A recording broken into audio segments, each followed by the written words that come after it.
Alors, en regardant l'avenir de la RDC et tout ce qui se gesticule, qu'est-ce que vous pouvez dire au peuple congolais? L'accord entre les Congolais est inévitable. Donc Lamuka a dit que Bemba était en train de prêcher pour sa chapelle, pour son pouvoir, pour qu'il reste. Nous voulons l'accord. En principe, on aurait dû associer la CENCO et les CC pour qu'elle explique qu'est-ce qu'elle voulait dire par la paix dans les Grands Lacs. Okay.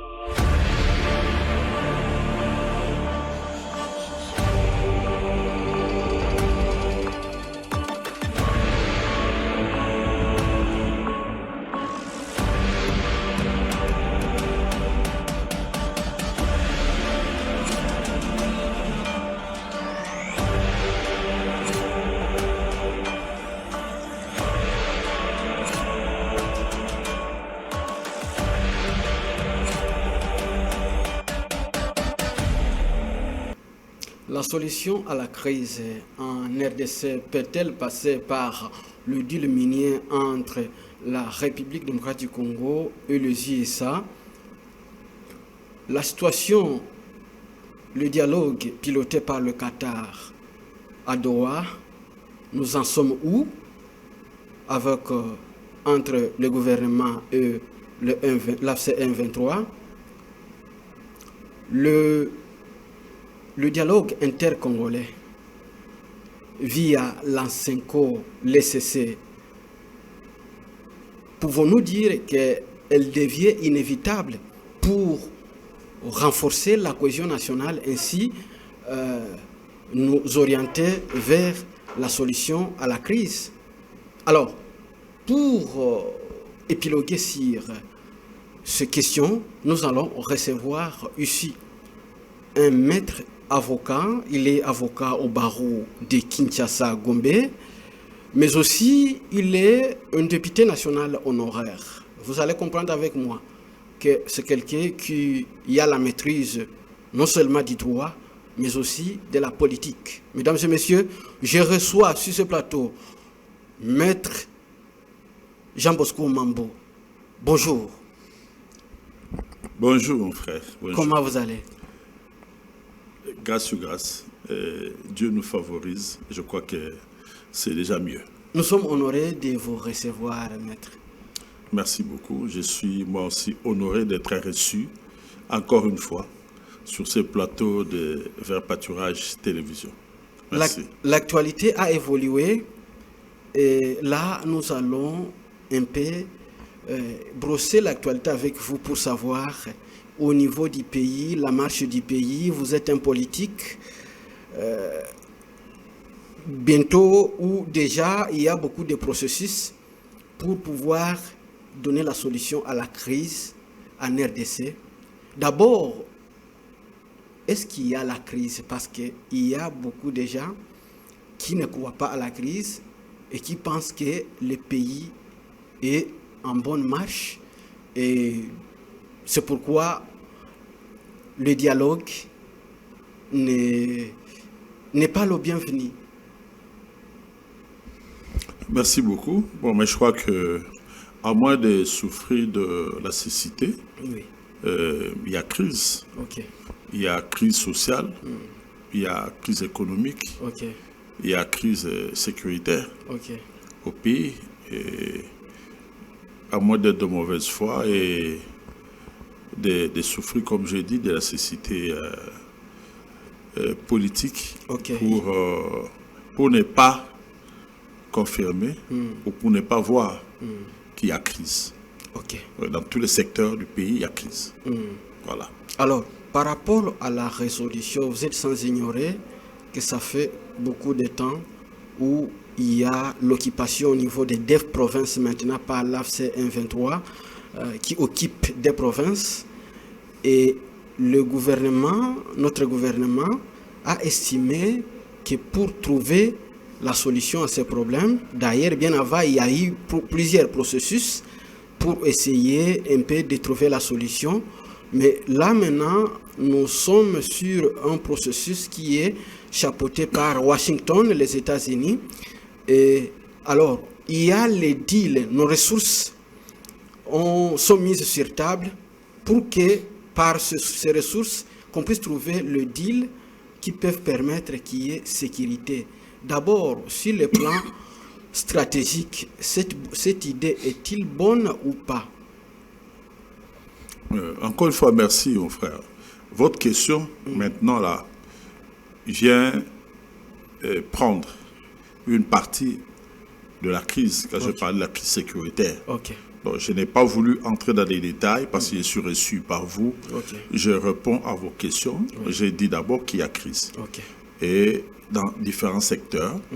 Et maintenant, vous posez une question qui entame une des crises. C'est la crise sécuritaire. Aujourd'hui, il y a la province du Nord Kivu, la province du Sud Kivu, qui sont occupées par des forces étrangères qui sous-traitent des forces nationales, donc des rébellions nationales. Nous avons l'Ituri. L'Ituri, l'insécurité... Gangrénée par plusieurs groupes armés. Plusieurs groupes armés, et l'Ituri est sous une occupation qui ne dit pas son nom, de l'armée ougandaise. L'Ituri est gouverné militairement par l'Ouganda. C'est pas par nous. Récemment, le général de l'armée ougandaise était ici pour signer certains accords avec notre armée, en fait qu'ils puissent avoir l'autorisation pour approfondir ces manœuvres militaires. Et si je dois ajouter quelque chose là-dessus, en fait, le général ougandais vient ici, le fils du président Museveni. En fait, c'est à la suite de l'accord que le président de notre pays avait déjà signé avec l'Ouganda, selon lequel il y a des routes qui devaient être construites par l'Ouganda. Et après cet accord-là, il y avait l'accord que le président de notre pays avait conclu, avait signé aussi avec le Rwanda. Et après, enfin, avec le Burundi. C'est ce que les gens ne disent pas. Je ne veux pas être dans des considérations un peu superficielles. Sinon, on dira qu'il fait de la politique. Oui, c'est de la politique, mais observons les choses en face. Il y avait 3 accords. Nous avons l'impression qu'il y a 2 qui s'appliquent avec l'accord du gouvernement congolais.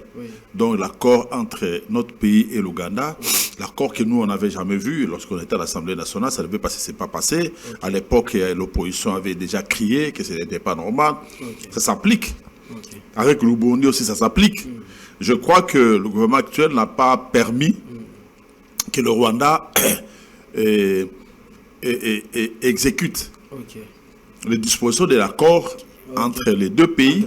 Et je pense que ce serait en coulisses la raison pour laquelle Museveni a pris des armes. Et comme d'habitude, il aime toujours mettre l'histoire des Moulenge qui n'existent pas parce que maintenant, il n'y a pas un problème de Banamulenge. Museveni ou bien Kagame? Kagame, je m'excuse, Kagame. Alors pour revenir à votre question, nous disons qu'il y a crise sécuritaire à l'est de la République démocratique du Congo. Nous avons parlé de Nord Kivu, Sud Kivu, mais nous parlons de l'Ituri. Nous pouvons descendre même au Tanganyika. En fait, tout l'est de la République démocratique du Congo est dans une insécurité qui ne dit pas son nom. Déjà beaucoup d'années. Mais maintenant, c'est accentué par la présence de M23, Alliance Fleuve Congo, soutenue par le gouvernement du Rwanda. Et pour ça, il faut trouver une solution. Parce que là, c'est une crise internationale.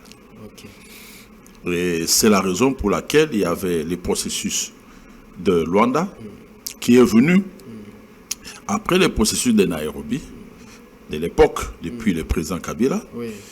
Et Luanda a donné naissance au processus de Doha.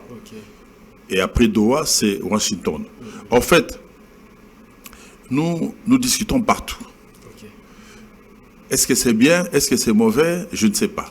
Mais est-ce qu'on ne sommes pas en train d'empiler les processus sur processus? Au bout de compte, nous sommes en train de nous perdre nous-mêmes. Est-ce qu'on n'est pas sur ce point-là? Oui, mais c'est cela le problème. nous nous demandons si c'est un manque de sérieux de notre part ou c'est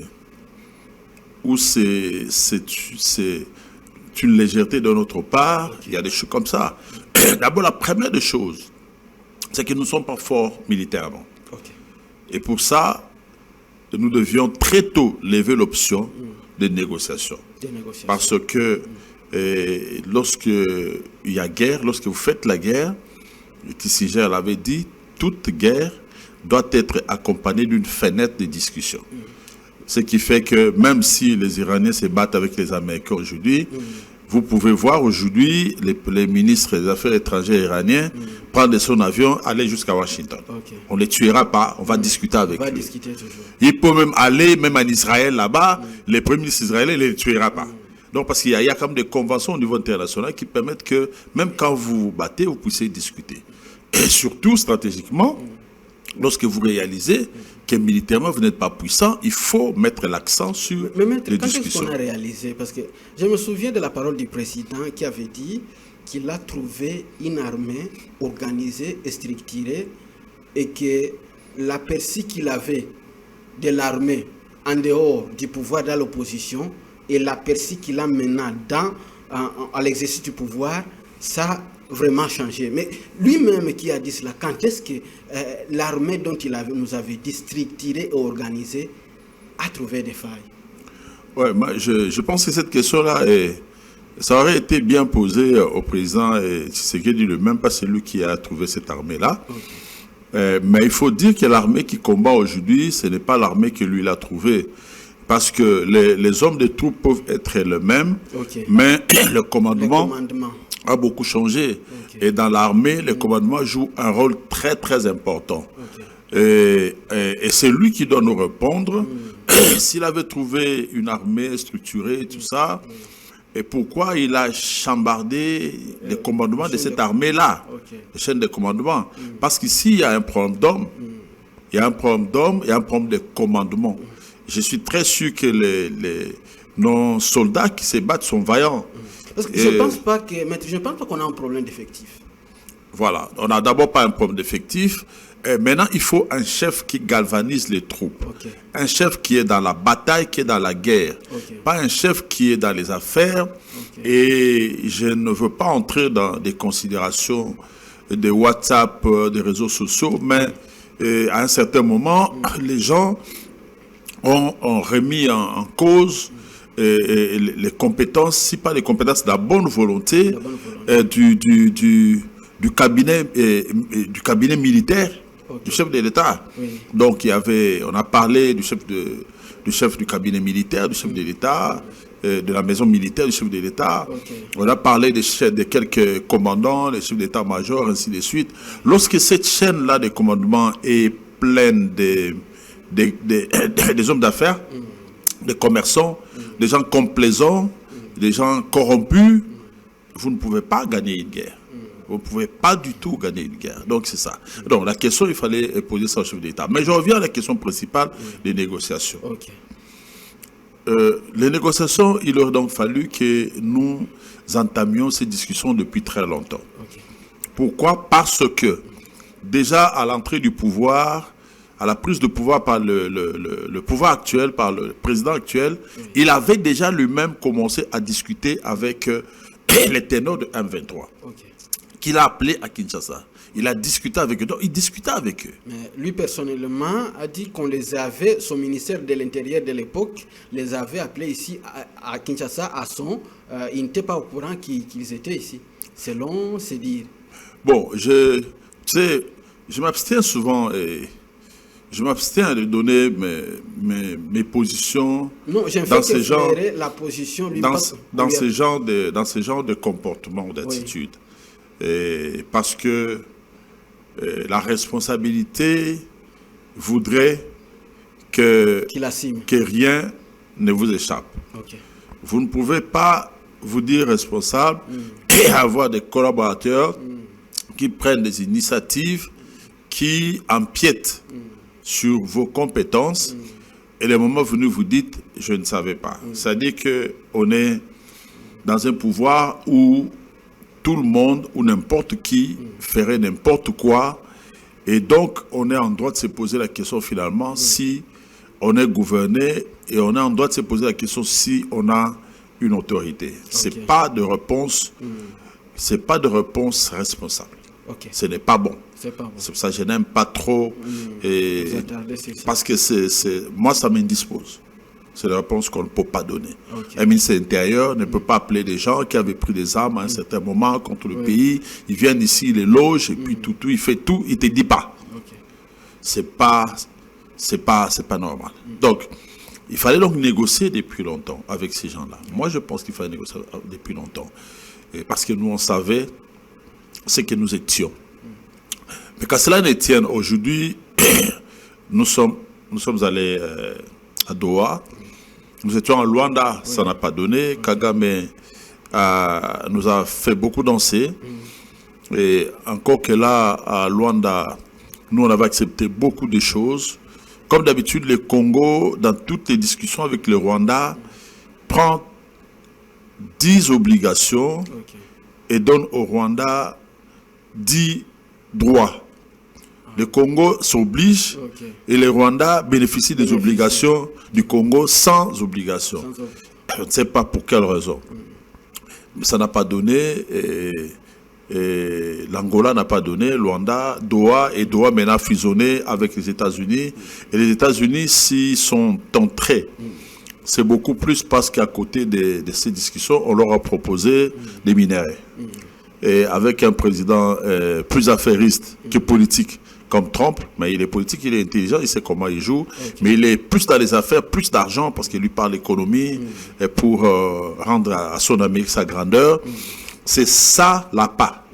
Je crois que sans cet appât-là, l'Amérique n'entrerait pas. Et même Doha, Doha est intervenu parce que Doha est dans des grandes affaires avec le Rwanda, et après est entré dans les affaires avec nous, en affaires avec nous.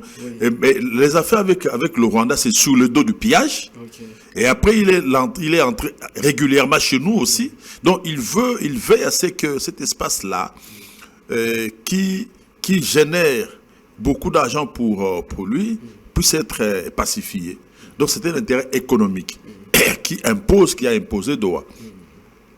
Mais j'ai dit, c'est bon de discuter. Qu'à cela ne tienne, c'est bon de discuter. Maintenant, est-ce que nous menons de bonnes discussions? Maintenant, est-ce que nous obtenons ce que nous voulons obtenir, ou ce que la population veut qu'on obtienne? Nous attendons. D'abord, mettre en termes de discussion, parce que je vis Floribon Mouteba de l'Observatoire de la dépense publique alerter sur l'approche de la cellule mise en place pour mener les discussions. Lui qui pense que la cellule ne devait pas être logée au niveau de la présidence, ça devait être du compétence du gouvernement. Alors, notre curiosité et la curiosité de ceux qui sont en train de nous suivre, c'est de savoir d'abord, on est entré, certes que c'est minerai contre sécurité, mais déjà d'ici les 27, on va signer par le biais de notre ministre des Affaires étrangères et celui du Rwanda, un accord avec les Rwandais. Alors, cet accord-là, en termes, vous qui êtes juriste, vous êtes maître avocat au barreau de Kinshasa-Gombe, que nous dit la loi en termes des accords qui doivent être signés, des accords internationaux, et pourquoi pas ces accords au préalable on ne devait pas d'abord les soumettre au niveau de l'Assemblée nationale? Est-ce que vous pouvez éclairer l'opinion sur ces points-là, cette ambiguïté? Merci beaucoup pour la question, mon frère. D'abord, le problème que nous avons avec le pouvoir actuel, le pouvoir actuel confond le président de la République avec la présidence de la République.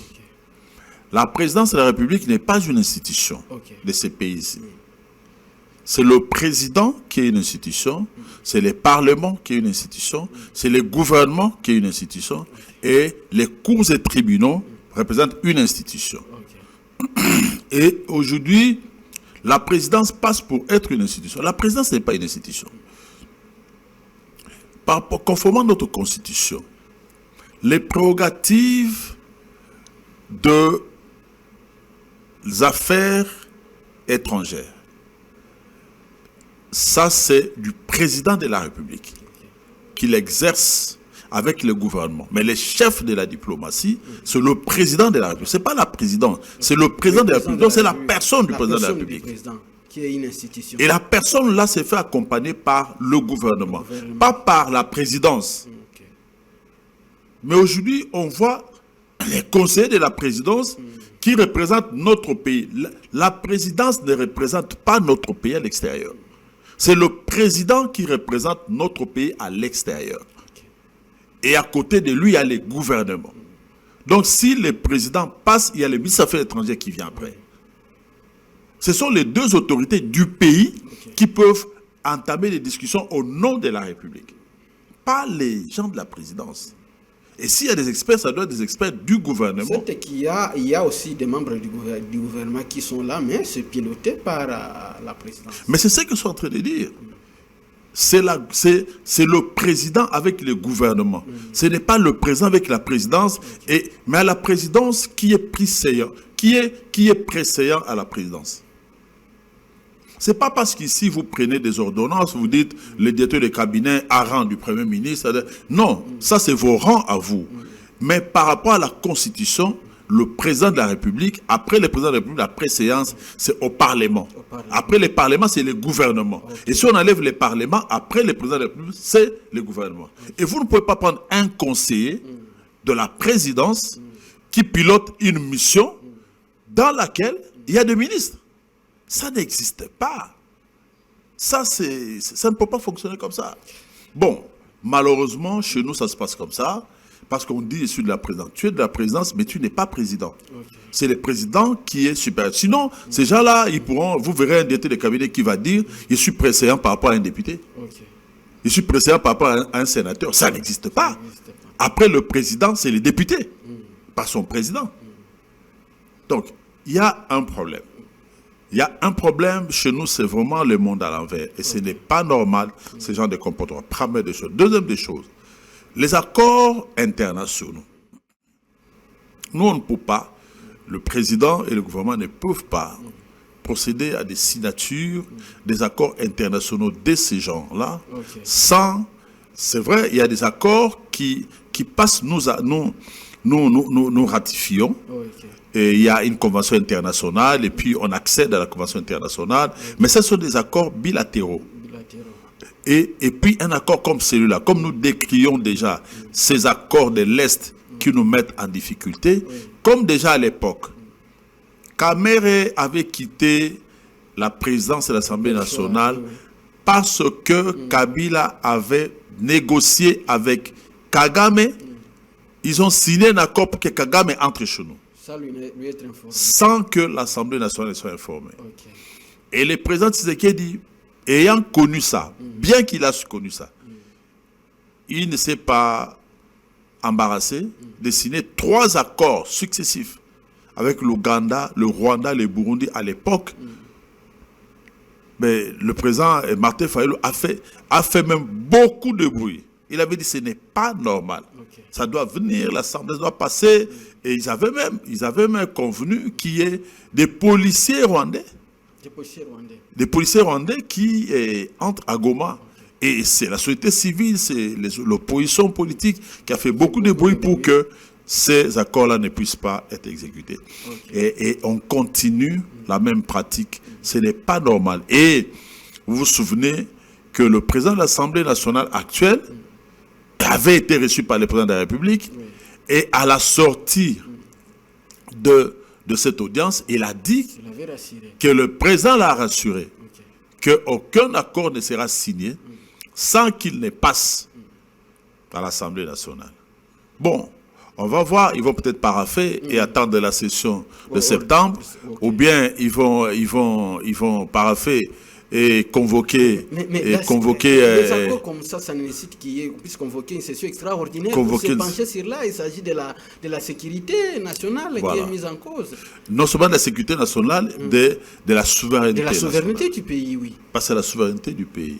Et il faut que le peuple souverain, qui a délégué son pouvoir aux députés, puisse être consulté. Mais qu'adviendra maintenant alors la loi sur le chef coutumier, les détenteurs de la terre, lorsqu'il s'agit maintenant des minéraux? Est-ce qu'ils sont au courant? Parce que la loi dit qu'ils doivent être au courant, il y a leur part là-bas sont les détenteurs de la terre. Souvent lorsqu'on vient exploiter, on spolie la terre. Alors ils doivent être au courant bien avant de ce qui se passe et de leur part. Oui, moi je pense que là, ce sont des arrangements conformément à la loi au code minier. Okay. Parce que je ne pense pas que l'accord va s'aborder les codes miniers. Okay. C'est une exploitation qui est réglementée particulièrement. Okay. Et le code minier va s'appliquer, en principe va s'appliquer. À moins que l'on dise que dans cet accord, et encore que là, ce sera encore grave parce que la loi, le code minier a été adopté par l'Assemblée nationale. Donc, ce serait remettre en cause le pouvoir de l'Assemblée nationale. Okay. Donc, je crois qu'ils prendront soin pour que leur accord qui sont en train de négocier ne puisse pas violer les dispositions du code minier. Mais que ce soit juste un accord de paix et qu'en ce qui concerne l'exploitation minière, qu'ils se remettent à l'observance, n'est-ce pas, du code minier. Et je pense que de cette façon-là, la population et les chefs coutumiers ne seront pas lésés. Parce que même le président Moïse Katumbi, lui, il a dit que carrément on n'a plus de sites miniers, jadis certifiés, dont on peut proposer à l'international en termes des affaires, d'autant plus que le site minier qui sont là a été déjà vendu, il y a déjà les propriétaires qui sont en train d'exploiter. Alors, est-ce qu'avant, pour qu'il y ait accord minier, sécurité contre minéraux entre nous, la RDC et les États-Unis, est-ce que le fait déjà qu'il n'y a pas eu d'abord des recherches pour découvrir d'autres, pour certifier, qu'il y ait certification d'autres sites miniers, est-ce qu'on ne risque pas de brader nos minéraux du moment où on n'a pas, d'abord, on ne sait pas la quantité, et du coup, on veut vendre quelque chose dont on n'est pas en mesure d'estimer la quantité de nos minéraux? Bon, les discussions actuelles ne se passent pas dans des conditions classiques. Okay. Déjà, il faut que nous nous mettions ça en tête. Ça ne se passe pas dans des conditions classiques. Ces discussions sont proposées par une partie qui est en difficulté, okay, qui est aux abois. C'est notre pays. La République démocratique du Congo est en difficulté et ne sait pas prendre les dessus sur les dessus militaires, okay, sur la rébellion soutenue par le Rwanda. Et donc le pays est à genoux, même si le pouvoir fait l'orgueil, mais le pays est à genoux parce que nous sommes amputés. Et en étant à genoux, c'est difficile. C'est difficile de discuter d'égal à égal avec ceux qui sont debout. Et on va encore chez des mercantilistes, des capitalistes, purs et durs comme Trump, comme Doha aujourd'hui, et qui ne voient pas votre position, votre malheur, ils voient d'abord leur argent qu'ils mettent. Donc déjà, nous devons savoir que nous ne discuterons pas d'égal à égal. Okay. Donc nous allons brader quelque chose. Nous allons brader quelque chose parce qu'on veut sortir de cette situation-là. Ça, c'est la première des choses. La deuxième, je ne sais pas, faire le recensement des sites miniers et à qui ils appartiennent, c'est vrai, Il y a des sites miniers qui ont déjà été vendus, que l'État a vendu régulièrement, a cédé régulièrement. Et par rapport à cela, je pense que donc, je parlais l'État... de certifier d'autres sites miniers dont on peut mettre en exergue dans le cadre de ces... Oui, ça c'est des prérogatives du gouvernement. On peut ne pas certifier aujourd'hui et certifier demain, certifier après-demain. S'il y en a, ça pose aucun problème. Okay. Ça pose aucun problème. Moi, je pense que je préfère pas trop durer passer beaucoup de temps sur des supputations, sur ce qui peut être fait. Okay. C'est pas, ils ne sont pas incapables de le faire. Okay. On n'est pas incapable d'identifier d'autres sites, d'évaluer. On n'est pas incapable. Donc, le temps que ça peut prendre, on peut le faire. Okay. On peut le faire comme aujourd'hui. Ce que nous avons comme site, comme plateau pétrolier, peut-être que ce n'est pas exhaustif. Donc, ça n'exclut pas que demain, on en trouve d'autres. Hein, vous comprenez? Donc, c'est ce qui est aussi pour les mineurs. Je ne trouve pas que cela soit vraiment d'une telle gravité parce qu'en fait, on peut le faire. Maintenant, le problème, c'est qu'est-ce qu'on fait des sites déjà cédés? Est-ce que nous tenons compte de cela dans cette discussion-là pour ne pas, n'est-ce pas, créer d'autres contentieux judiciaires internationaux qui peuvent coûter cher à la République? Parce que vous ne pouvez pas céder deux fois et à deux personnes différentes un site minier déjà qui appartient à quelqu'un d'autre. Donc là, ils doivent faire ceux qui discutent, le gouvernement, et je voudrais bien faire confiance aux ministres qui sont là, et à notre ministre des Affaires étrangères, pour que le préalable soit vraiment respecté et observé, pour que la République ne puisse pas, demain, être obligée de payer des dommages et intérêts ou d'aller en procès avec les bénéficiaires de ces concessions minières. Ok. Voilà. Alors, beaucoup estiment que c'est bon, doit aller chercher la solution à l'extérieur. C'est bien, mais beaucoup ont confiance beaucoup à un dialogue intercongolais qui peut être piloté par la CENCO et le CC. Et aujourd'hui, beaucoup estiment que cette approche-là devient inévitable, étant donné qu'il y a des problèmes qui peuvent être résolus au niveau de l'interne. Aussi longtemps au niveau de l'interne, si le plan interne, il y a problème de cohésion, on peut aller à l'extérieur, on peut signer des accords, mais ça ne va pas résoudre le problème. Chacun s'est exprimé. Il y a l'ancien président de la République, Joseph Kabila, qui s'est exprimé. Il a donné ces 12 points. Pour lui, il estime que ces 12 points peuvent apporter la solution. Il y a le prix Nobel de la paix qui s'est exprimé dans le sens de dire qu'on doit d'abord nous appuyer sur le dialogue interne. Et je vis Martin Fayoulou qui est parti même voir le président de la République. Il est parti rencontrer le président de la République en disant qu'ils vont créer un cas de la patrie. Alors, en regardant notre leadership, aussi le plan politique, que ce soit de l'opposition et du pouvoir, est-ce que ce n'est pas le moment vraiment pour qu'on puisse s'y investir en fait de trouver la cohésion? Parce que qu'est-ce qui empêche que nos leaders puissent se retrouver sur une table et régler les problèmes sur le plan interne, en fait que l'extérieur n'apporte que leur appui. Mais si au niveau de l'intérieur, on a le même langage, je pense que le problème ne va pas durer.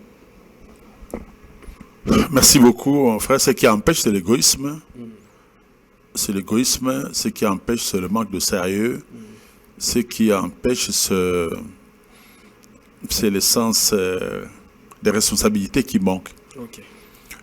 Notre crise est externe. Elle est aussi interne. Okay. C'est une crise avec deux faces. Interne et externe.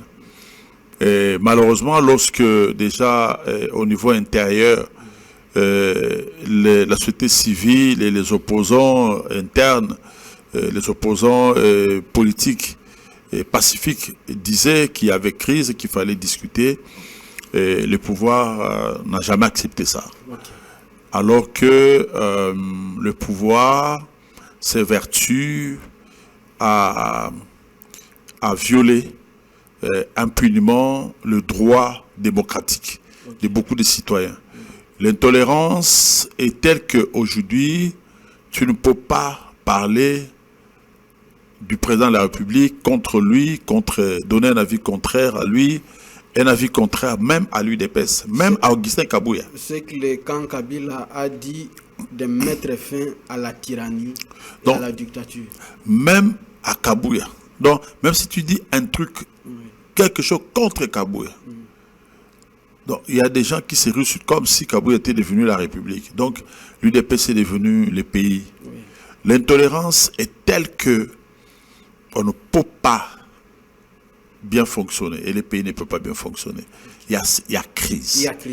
Il y a crise. Les opposants sont jetés en prison, les gens sont enlevés sans foi ni loi, les gens sont tués, on a connu beaucoup de choses pendant ces temps ici. Et il y a une telle intolérance. Il y a gaspillage des services de sécurité. Les services de sécurité sont mis à profit pour protéger les individus, leurs femmes, leurs enfants, leurs copines, leurs concubines, et pas l'État. Dans l'entretemps, Kinshasa est plein de trous.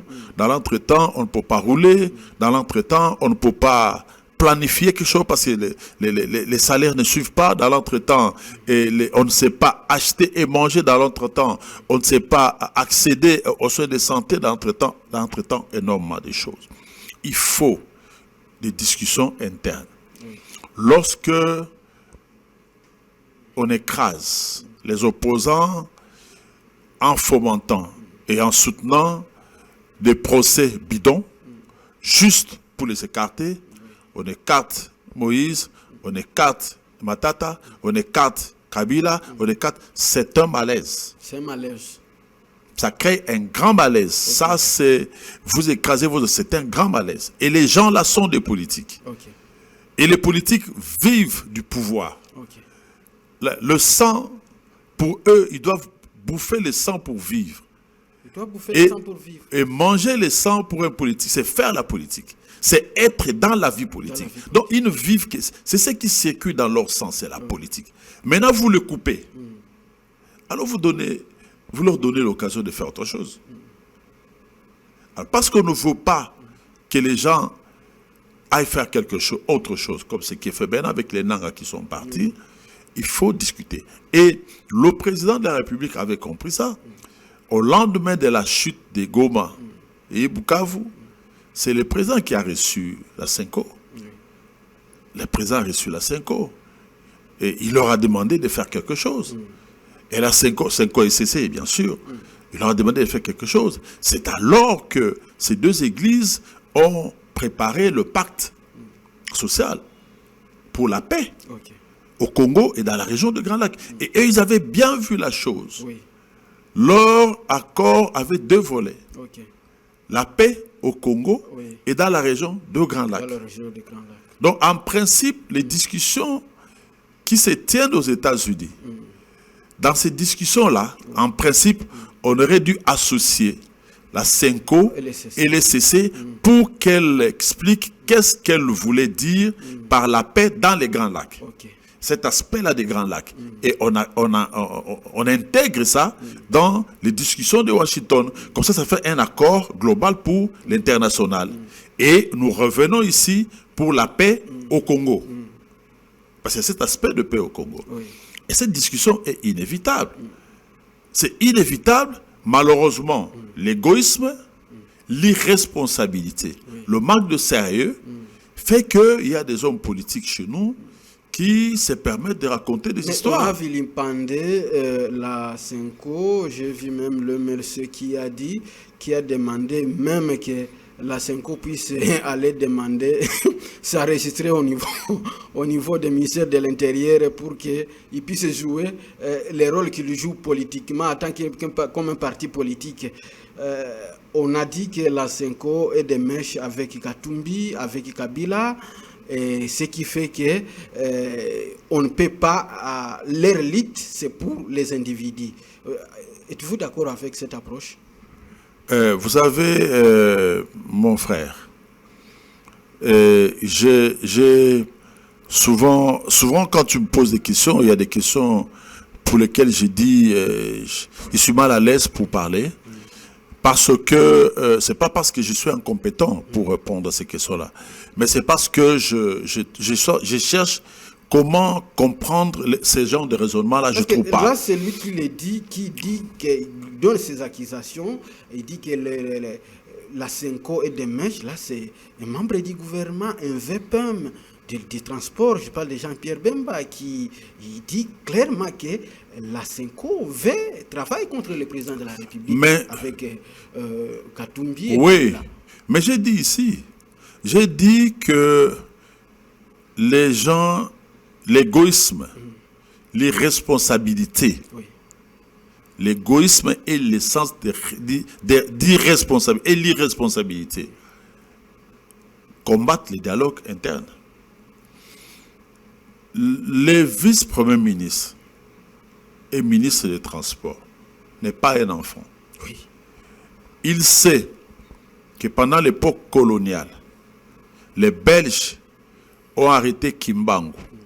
Ils l'ont pourchassé. Ils l'ont mis au cachot jusqu'à les tuer.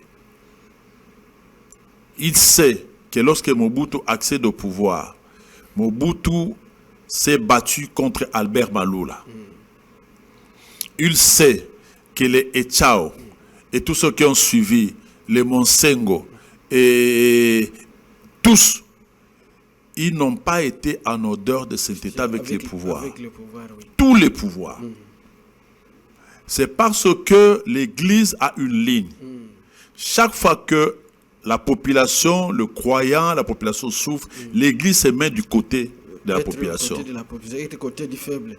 Donc si le vice-premier ministre Bemba était à l'époque coloniale, il allait dire à Kimbangu de s'enregistrer comme parti politique. Est-ce que c'est responsable? Est-ce que c'est sérieux? Pour quelqu'un qui a un bagage intellectuel comme lui, pour quelqu'un que les gens ont voulu à un certain moment porter à la présidence de la République, est-ce que c'est responsable? Est-ce que pour continuer à demeurer vice-premier ministre, pour continuer à bénéficier des avantages du pouvoir, il faut s'aliéner, ou il faut dire des choses qui ne peuvent pas, qui sont insoutenables? Je pense qu'on doit être poli et respectueux, même quand on veut satisfaire son ventre. On peut être poli et respectueux. L'Église reste l'Église. Prenez Martin Fayulu, mettez-le au pouvoir. Prenez Katumbi, mettez-le au pouvoir. S'il se comporte comme lui des pèses aujourd'hui, Ambongo et Bokondoa leur feront toujours ce qu'ils sont en train de faire. Ils leur diront, vous ne vous comportez pas bien. Alors, ce sont de prendre des Congolais pour des imbéciles ou pour des idiots. Nous comprenons. Nous comprenons que ces deux églises-là, aujourd'hui, si les catholiques et les protestants ferment leurs écoles, les catholiques et les protestants ferment leurs centres de santé, même si l'État dit c'est nous qui les payons, c'est nous qui les payons, ils ne vont pas entretenir les écoles comme ils entretiennent. Et l'État n'a pas de centres de santé comme les catholiques. Non, dans le village là-bas. Et l'État ne donne pas l'argent là-bas pour le fonctionnement. Même, on a dit que l'IGF doit jeter un coup d'œil là-bas par rapport à... Non, ne racontons pas d'histoire. L'IGF doit jeter un coup d'œil dans les maisons préfabriquées qui sont en Tanzanie là-bas, qu'on veut vendre aux enchères. L'IGF doit... On veut vendre aux enchères parce que vous avez entreposé des trucs pendant plus de 2 ans. Donc, pendant plus de 2 ans, le port est engorgé. L'IGF doit jeter un coup d'œil là-bas. C'est là où l'IGF doit jeter un coup d'œil. L'IGF doit jeter un coup d'œil sur des choses qu'il n'y a pas de route, alors que chaque jour, il y a de l'argent qui sort pour arranger les routes, il n'y en a pas. L'IGF doit jeter des coups dans les projets Tilé-Gelou. L'IGF doit jeter un coup dans les projets sans cancer. Il y a des coins où le projet sans cancer territoire a à peine commencé, les travaux se sont arrêtés. L'IGF doit jeter un coup d'œil là où Nicolas Kazadi dit que dans ces pays, lorsque les projets arrivent, tout tout le monde veut d'abord qu'on se partage l'argent parce qu'ils se sont partagés l'argent. Voir l'histoire des lampadaires, voir l'histoire de quoi là, des centres financiers. Lampadaires, il y avait lampadaire avec le forage, des dossiers comme ça. L'IGF, on devait savoir est-ce qu'il était important de construire un aréna à des millions de dollars alors qu'il y a des routes et des sites agricoles qui ne sont pas entretenues. L'IGF doit donner un cours dans tout ça. Pas dans des histoires de 5... Si tu donnes 50 millions de dollars aux catholiques, c'est quoi? Les catholiques, il a 50 millions de dollars, c'est quoi? Avec tout ce qu'ils ont comme école, comme infrastructure, ils ont énormément de choses. Et même ils ont plus de 50 millions de dollars. Donc je crois que ça encore, c'est la provocation. C'est la provocation. Donc on veut salir au même moment. Les pouvoirs souffrent le chaud et le froid. Lorsqu'il est trop coincé, donc l'église catholique et protestante venez. Lorsqu'il respire un peu, non, ces gens-là sont... Non, mais nous savons, depuis la nuit des temps, les gens du pouvoir changent. Mobutu, Mouzé, Joseph, Félix. L'église n'a jamais changé. Les comportements de Maloula, c'est les mêmes comportements que les autres ont suivis, que Echao a suivi. C'est les mêmes comportements que Monsengo a suivi. C'est le même comportement qu'Ambongo. C'est des gens où tu peux lui donner une jeep aujourd'hui, tout ça, c'est bien beau, il prend. Mais demain, tu te comportes mal, il va te dire non, ils sont pas... Parce qu'en fait, tu ne vas pas le virer. La différence entre les Ambongo, les Bokondoa et les Jean-Pierre Bemba. Les Jean-Pierre Bemba, c'est tous les hommes politiques, et je les appelle maintenant Jean-Pierre Bemba, dans ce cadre ici. La différence entre eux, c'est que les protestants et les autres là, votre corruption, ça n'a pas d'effet. Ou ça peut avoir un effet juste quand il est devant toi. Dès qu'il sort, la réalité dépasse toujours ta corruption. Il va dire que tu t'es mal comporté. Alors que les autres là, eux, quand on les corrompt, ils sont inoptisés totalement. Et ils perdent même leur intelligence, leur personnalité. Ça ne peut pas. L'accord entre les Congolais est inévitable. C'est une nécessité. Donc le dialogue intercongolais est inévitable. Il faut que ce dialogue-là se tienne. Pour qu'à l'interne, parce que les Américains ne viendront pas régler les problèmes internes. Alors, cet accord-là ne viendra pas régler les problèmes internes. Dans cette approche, il y a ceux qui ont soutenu l'approche de Martin Fayoulou, qui s'est exprimé en demandant à Kabila de quitter Goma, en demandant à Nanga d'arrêter la guerre, et en donnant la main à Félix pour les voir, et ça n'a pas tardé, il est parti les voir. Mais beaucoup ont dit, il y a ceux qui ont soutenu cette approche et ceux qui n'ont pas soutenu cette approche. Ceux qui n'ont pas soutenu cette approche, ils reprochent à Martin Fayoulou que Martin Fayoulou devait attendre que les évêques puissent jouer leur rôle. Ça ne lui appartenait pas à lui d'aller voir le président. Et que le fait pour lui d'aller voir déjà le président, cela sous-entend maintenant il s'aligne à l'union sacrée.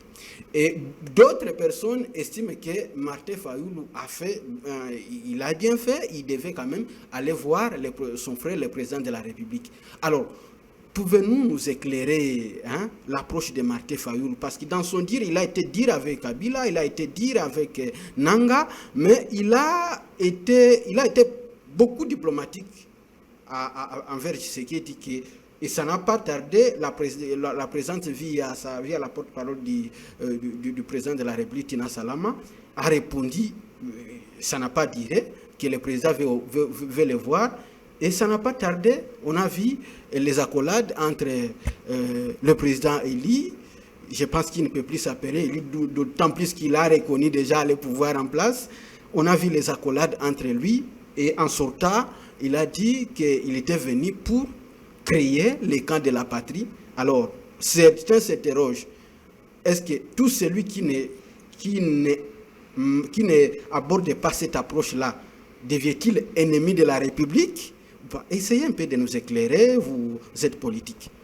Oui, en fait, cette question m'aurait été posée un jour après la sortie, après l'audience accordé par le chef de l'État à Martin, au président Martin Fayulu. J'allais avoir une autre lecture des choses, j'allais avoir un autre discours, mais le temps s'est écoulé et des éclaircissements ont été donnés et des réactions ont suivi.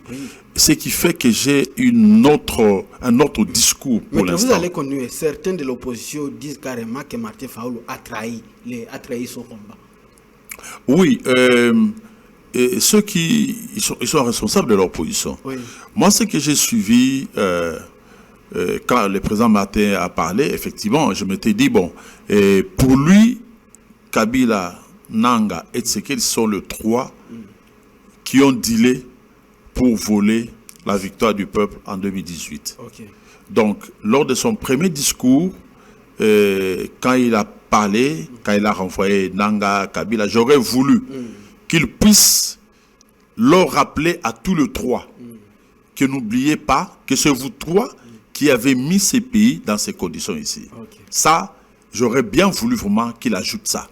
Parce que ça donnait l'impression comme si Nanga et Kabila étaient des mauvais et que Tshisekedi était bon, alors que c'est eux qui ont volé le pouvoir du peuple de 2018. Et c'est les trois là maintenant qui nous mettent dans la merde. Et si je peux un peu parler ici dans la merde, qui nous mettent dans ces difficultés, dans cette crise. J'aurais bien voulu qu'ils soient durs avec eux tous et après qu'ils se disent qu'il va rencontrer le chef de l'État, qui est le chef, tant mieux. C'est une bonne chose, il l'a rencontré.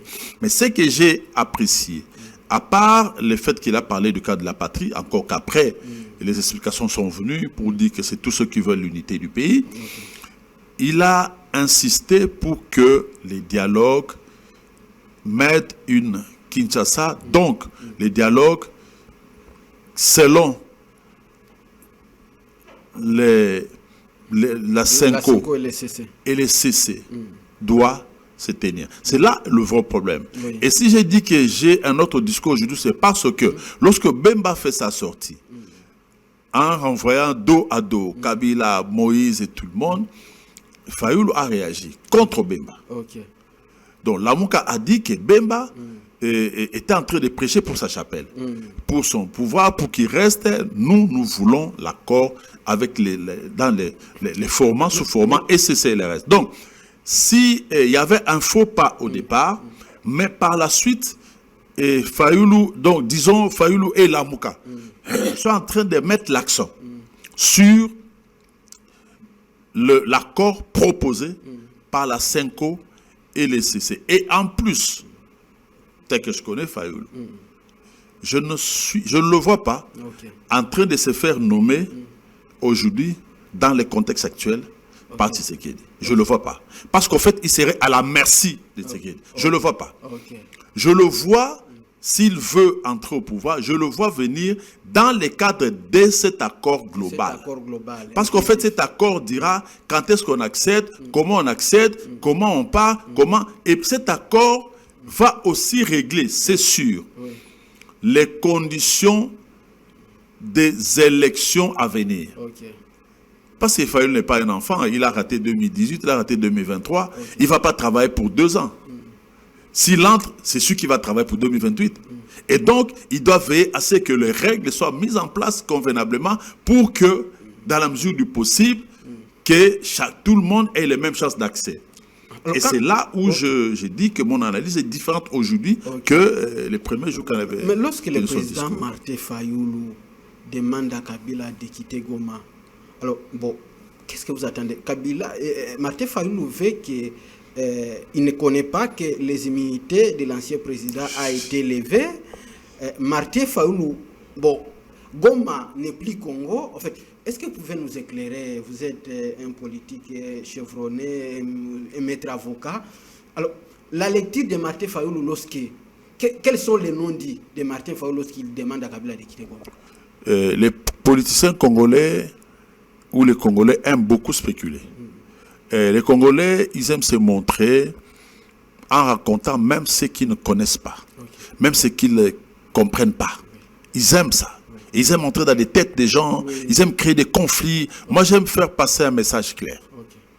J'ai dit que ce que j'ai reproché au président, c'est le jour-là, c'est le fait qu'il n'ait pas d'abord mis tous ces gens-là dans le même groupe. Ok. Il devait Les mettre- rester, parce que lui, on reconnaît sa constance, il est Sa constant. constance.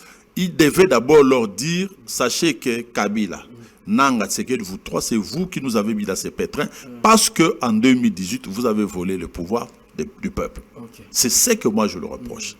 Pour le reste, quand on lui a posé la question, il a dit non, mais les autres, je peux aussi les rencontrer. Bon, mais il aurait fallu que ces jours-là, ils disent par exemple, je propose que je vous rencontre à Kigali ou à Ouganda ou à Nairobi. Par exemple, il peut aussi proposer à Kabila et à Nanga de le rencontrer pour parler. Comme il a parlé avec le président Tshisekedi. Parce qu'en fait, à ce moment-là, il jouerait la médiation. Oui.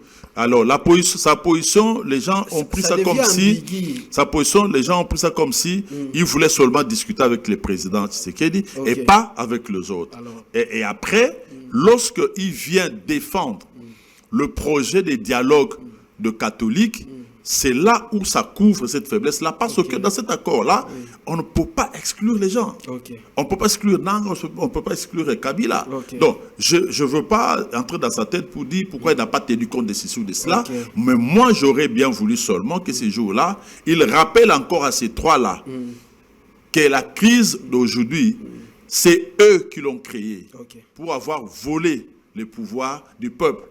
Et il faut qu'ils se rappellent de ça. Et qu'ils soient humbles dans leur dire, parce que c'est eux qui ont créé cette situation-là. Et après, de dire, bon, je rencontre le chef d'État, et puis je vais rencontrer les autres. Bien sûr qu'après, il a dit qu'il pouvait rencontrer les autres, tout. Comme ça, je t'ai dit que je suis... j'analyse aujourd'hui, j'analyse pas les jours où il a parlé, où il a rencontré, parce que par la suite, il y a eu d'autres comportements qui ont corrigé ce qui pouvait être comme une faiblesse. Parce que lorsque Bemba est sorti, la a fait les Prince Epenge, les Kitoko, c'était gens de l'SID, ils ont tiré sur Bemba pour dire, il ne faut pas raconter l'histoire comme ça. Parce qu'en fait, les discours de Bemba avaient pour objectif de disqualifier la Senko même. Et en disqualifiant la Senko, qui est un acteur principal dans le processus de dialogue entre Congolais, ça dit que tu ne veux pas de ces dialogues-là. Et ils ont tiré sur lui. Donc cette attitude-là est contradictoire à l'argument qui voudrait dire qu'il est contre les autres. Donc, tu comprends un peu. Donc, c'est comme ça que moi, je réfléchis. Ouais. Alors, les camps Katumbi en exil, Kabila lui aussi en exil et non dit, quoi qu'il soit à Goma, et puis pas. Qu'est-ce que vous pouvez dire par rapport à ces deux leaders? J'ai dit ceci. Ou on veut le dialogue, ou on ne le veut pas. Et si on ne veut pas le dialogue, on prend des armes, on chasse Manga, on chasse le M23, on chasse Kagame, et puis nous récupérons le territoire pénal. Et là, on chasse aussi Kabila et Moïse. Mais dans le contexte actuel, je pense qu'on ne peut pas faire la paix sans Moïse, sans Kabila. Et même si, militairement, on pouvait gagner, mais politiquement, il faut discuter avec les autres. Mais comment voulez-vous chasser quelqu'un qui a dirigé le pays pendant 18 ans? Quelqu'un qui a accédé au pouvoir, les pays étaient divisés, occupés par des armées étrangères, par beaucoup de rébellions. Et c'est lui qui a conduit le processus d'unification. Il a récupéré les territoires nationaux avec ses faiblesses. Je ne dis pas qu'il a été parfait, il a mal géré pour moi. Et après, il a mis les pays sur les rails avec un processus électoral, bon ou mauvais, mais c'est ce processus qui nous connaissent qu'aujourd'hui. Bon, comment vous pouvez... Vous savez, un peuple qui tue son histoire ne peut pas aller loin. L'histoire, on ne la tue pas. L'histoire, on ne la tue pas. Et il ne faut pas être ingrat. Lorsque quelqu'un a fourni des efforts, Joseph avait 29 ans lorsqu'il a pris le pouvoir et il était président avec 5 vice-présidents. On disait que lui n'avait pas étudié, mais il avait des vice-présidents qui ont fait des universités, avec des professeurs d'université. Il les a conduits, il a fini le processus, il a mis fin à la guerre, il a réunifié les pays. C'est quand même positif. Même si par la suite, sur le plan économique, social, il n'y a pas de résultat réel. Pendant 18 ans, il pouvait faire mieux Parce que Lula a fait 2 mandats au Brésil. Le premier mandat, c'était la première fois qu'il a accédé au pouvoir. 2 mandats, le Brésil avait décollé. Parce que Magufuli en Tanzanie a fait peu de temps, mais il a fait... Bon, là, c'est une autre chose. Mais il a quand même dirigé ces pays. Et on ne peut pas aujourd'hui dire il n'entrait pas dans les processus. Et entre nous, nous savons comment il a fait pour que le pouvoir actuel soit au pouvoir. Et moi, ça me gêne. Moi, ça me gêne. C'est vrai que les gens aiment bien être ingrats, mais moi, j'ai un problème avec l'ingratitude. J'ai vraiment un problème. Je pense que la reconnaissance ne ferait pas du mal aux gens. Alors, en regardant, nous sommes arrivés à la fin de cette émission, alors, en regardant l'avenir de la RDC et tout ce qui se gesticule, qu'est-ce que vous pouvez dire au peuple congolais? Je l'avais dit la fois passée, le peuple congolais doit prendre son destin à main. Parce que ces leaders sont essentiellement et foncièrement égoïstes. Ces leaders aujourd'hui font l'apologie de leur ventre, de leurs femmes, de leurs enfants, de leurs copines. Un pays ne peut pas fonctionner comme ça. Un pays ne peut pas fonctionner comme ça. Et tout de suite, un jeune de 30 ans à qui on donne des responsabilités, ou de 25 ans, son papa lui donne des responsabilités, il veut voler tout l'argent de la République. Et d'ailleurs, il ne vient là que pour ça. Le peuple congolais doit prendre son destin à main. Il faut que les Congolais s'informent et se forment pour revendiquer leurs droits. Parce que personne ne pense à eux. Personne ne pense à eux. Tous ceux qui viennent, ils viennent voler. Ils prennent l'argent, ils volent, ils partent. Ils sont pires. Tous ceux qui accèdent aujourd'hui sont pires que ceux qui avaient accédé hier. C'est des mal en pire. Et le peuple doit s'élever, doit se former, s'informer et se battre. Expliquer que nous sommes là. Expliquer que nous sommes là. Et se battre pour ça. Se faire respecter. Mais si on dit, les Congolais, ils sont ce qu'ils sont comme ça, ils parlent, ils font rien. Et ils continuent à faire ce qu'ils sont. Donc, il faut qu'ils se prennent en charge. Il faut qu'ils choisissent. Parmi les politiciens, il y en a qui sont aussi bons. Ils ne sont pas tous mauvais. En tout cas, il faut qu'ils choisissent les meilleurs, les bons de leurs fils. Pas les meilleurs en termes d'intelligence, parce que notre pays n'a pas un problème d'intelligence. Notre pays a un problème de bonté et de la moralité. Les hommes politiques congolais ne sont pas bons. Ils sont mauvais. Et ils sont immoraux. Ils sont méchants. C'est-à-dire que pour eux, les vices, c'est ce qui passe avant. Le premier vice, c'est le vol. Sous-entendu, détournement, concussion, corruption, ça passe. Et au détriment de la population. Ce n'est pas normal. Et dans ces conditions ici, les pays ne peuvent pas se relever. Dans ces conditions ici, ne soyez pas étonnés que demain, c'est le Burundi qui prenne tout le Congo ici. Dans ces conditions ici. Voilà. Merci. Alors, merci de nous avoir suivis. J'espère que vous avez été éclairés par Maître Jean-Bosco Mambo Katunda. Nous les remercions pour l'éclairage qu'il a apporté à la population. Si vous voulez répondre et interagir par rapport à ces propos, contactez-nous. Vos suggestions sont les bienvenues. Merci. Au prochain numéro. Bye bye.